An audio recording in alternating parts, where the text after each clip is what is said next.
ये नबी करीम ने वादा किया है कि तू सूरत वाक़या पढ़, तेरे घर में फाका नहीं आएगा।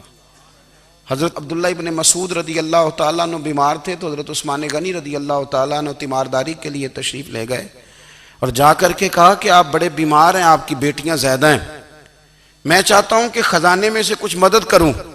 तो सैयदना अब्दुल्ला इब्न मसूद रदी अल्लाह तआला अन्हु उठ के बैठ गए और कहने लगे, अमीरुल मोमिनीन, अल्लाह आपको मेरी तरफ से, मेरी बेटियों की तरफ से बेहतर सिला दे। मेरी बेटियों को किसी खजाने की जरूरत नहीं, मैंने उन्हें खजाना दे दिया है। कहा, जनाब आपने कौन सा खजाना दिया है, मैं आपके माली मामलात को जानता हूं। तो फरमाने लगे, अमीरुल मोमिनीन, मेरे नबी करीम ने फरमाया है जो सूरत वाक़या पढ़े उसे कभी फाका नहीं आता।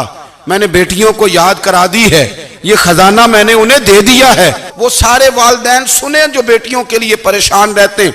हजरत अब्दुल्ला इब्ने मसूद नसीहत कर रहे हैं, फरमाने लगे, मैंने सूरत वाक़या याद भी करा दी है, पढ़ने की आदत भी डाल दी है। हुजूर ने फरमाया है जो सूरत वाक़या पढ़े उसे फाका नहीं आता। कहने लगे, चांद तो अपनी जगह छोड़ सकता है, सूरज गिर सकता है, तारे टूट सकते हैं, पर मदीने वाले रसूल की बात गलत नहीं हो सकती। हुजूर ने फरमाया फाका नहीं आएगा तो इंशाअल्लाह कभी भी नहीं आएगा। करने का काम यह है कि हम अपने मामलात, अपनी इबादत, अपनी दुआएं, कभी 10 मिनट आदत हो जाए ना दुआ मांगने की अलहदा से रात को। हुजूर ने फरमाया जो फर्ज नमाज के बाद दुआ मांगे अल्लाह उसकी कबूल कर लेता है। नबी पाक सल्लल्लाहु ताला अलैहि वसल्लम ने फरमाया अल्लाह मुसाफिर की दुआ कबूल फरमाता है। हुजूर ने फरमाया अल्लाह मजलूम की दुआ कबूल फरमाता है। हुजूर ने फरमाया बीमार से दुआ कराओ अल्लाह उसकी दुआ कबूल फरमाता है। मेरे नबी पाक ने फरमाया माँ बाप जब भी औलाद के लिए हाथ उठाएं, वैसे तो बुल्ले शाह तो आसमानी उड़दियां ही फड़ दें, जेड़ा घर बैठा उन्होंने बढ़िया ही नहीं। हुजूर फरमाने लगे माँ बाप जब भी औलाद के लिए दुआ फरमाएं अल्लाह उनकी दुआ को कबूल करता है।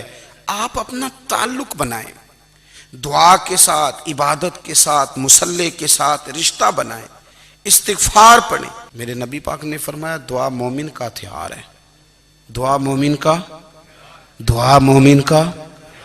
हुजूर ने फरमाया तकदीर को सिवाय दुआ के कोई चीज नहीं बदल सकती।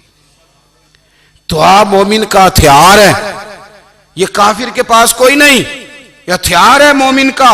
अल्लाह करे आपको समझ आए, फिर सुने, कई बार कह चुका हूं, ये हथियार है। काफिर के मुकाबले में जो तेरे पास सबसे बड़ा हथियार है वो दुआ है।